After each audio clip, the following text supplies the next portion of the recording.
Hi, this is Dandan at DG Recruit. As a top biller, you have to learn all the different ways that you can charge your clients and understand your terms on how you're going to negotiate to get the client to do as you want, to make sure to put money in your pocket to ensure that you're not wasting your time with the wrong book of business.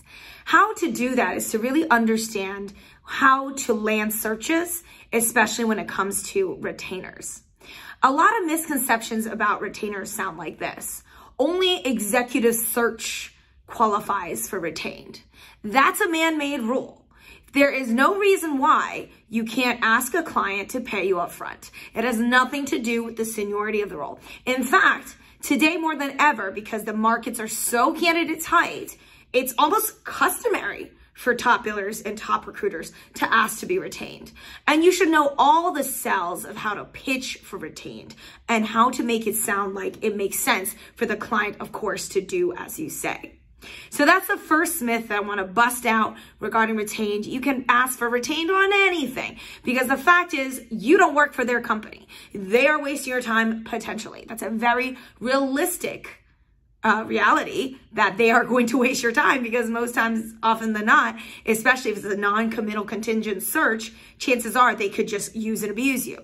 So you need to explain that to clients. Why do you want to go ahead and do that? A big reason is if you don't pitch for retained and see their reaction, you'll never really know if they're serious about using recruiters or not. A lot of clients sound like they want your business, but really they're just window shopping and they're just even worse, nefariously locking you down on not poaching their staff. So unless there's a real reason why I should give you my business and my time as a vendor, where it has to be mutually beneficial, then I will walk away from that business. Right? So retained pitch is really useful to gauging clients' commitments as well. So the first point I made is you may as well pitch for retained search. Any self-respecting recruiter would today, and it should have nothing to do with seniority level.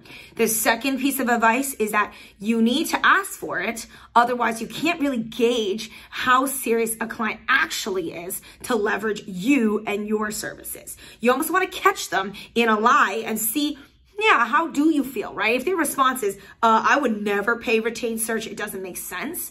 See if you can educate them and make them see the light.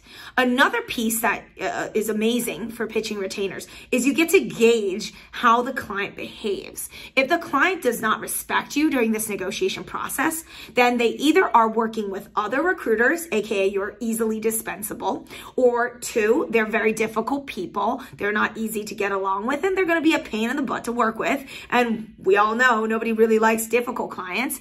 And then lastly, maybe they're also just really horrible human beings that, could be potentially wasting your time willingly, committing this crime of like shopping around and using and abusing you. So again, it's your control and your right to ask to be retained. Don't let anyone tell you otherwise.